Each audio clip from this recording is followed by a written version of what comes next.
Hi friends, welcome back to Manasa recipes. Today tasty and healthy recipe వచ్చేసి మేతి బీరకాయ కూర. ఇది చాలా టేస్టీగా ఉంటుంది. రైస్, చపాతి దేంతో తీసుకున్నా కూడా చాలా రుచిగా ఉంటుంది. మరి మీకు కూడా ఇది ఇలా పర్ఫెక్ట్గా రావాలంటే వీడియోని స్కిప్ చేయకుండా చివరి వరకు చూసేయండి. మరి ఇప్పుడు లేట్ చేయకుండా ఇలా టేస్టీగా హెల్తీగా మేతి బీరకాయ కూరని ఎలా ప్రిపేర్ చేయాలో చూసేద్దాం పదండి. దీన్ని చేసుకోవడానికి ముందుగా ఇలా ఆయిల్లో జీలకర్ర, మీకు కారంకి సరిపడా పచ్చిమిర్చి, ఒక పెద్ద ఉల్లిపాయని వేసుకొని ఈ ఉల్లిపాయ ముక్కలు మనకు బాగా ఫ్రై అయ్యేంత వరకు ఇలా బాగా ఫ్రై చేసుకోవాలి.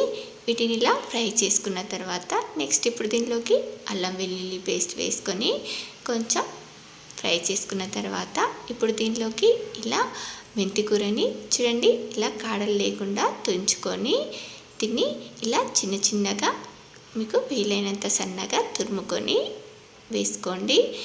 దీన్ని మెంతికూర వేసుకున్న తర్వాత ఇలా ఆయిల్లో బాగా ఫ్రై చేసుకోవాలి. పసరు వాసన పోయేంత వరకు ఫ్రై చేసుకున్న తర్వాత పసుపు వేసుకొని 1 నిమిషం పాటు ఇలా ఫ్రై చేసుకొని నెక్స్ట్ ఇప్పుడు దీనిలోకి ఇలా సన్నగా కట్ చేసి పెట్టుకున్న బీరకాయ ముక్కల్ని వేసుకొని దీన్నంతా కూడా ఇలా బాగా కలిసేలాగా మిక్స్ చేసి మూత పెట్టి మనకు బీరకాయ ముక్కలు మగ్గేంత వరకు మధ్య మధ్యలో కలుపుకుంటూ అడగంటకుండా ఇలా బాగా ఉడికించుకోండి.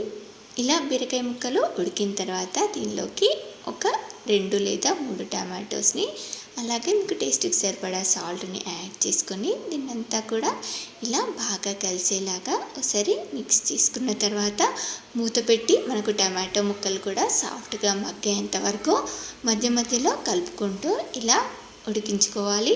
చూడండి టమాటో ముక్కలు ఇలా సాఫ్ట్గా ఉడికిన తర్వాత జస్ట్ ఒక 1/2 టీ స్పూన్ కారంని యాడ్ చేసుకున్నాను. ఎందుకంటే పచ్చిమిర్చి ఎక్కువగానే వేసుకున్నాను కాబట్టి లాస్ట్లో ఒక 1/2 టీ స్పూన్ కారం యాడ్ చేసుకొని దీన్నంతా కూడా ఒక 4-5 నిమిషాల పాటు ఇలా బాగా ఫ్రై చేసుకున్న తర్వాత ఇప్పుడు దీనిలోకి కొంచెం కొత్తిమీరని వేసుకొని మరొక నిమిషం పాటు ఫ్రై చేసుకొని తీసేసుకోవడమే.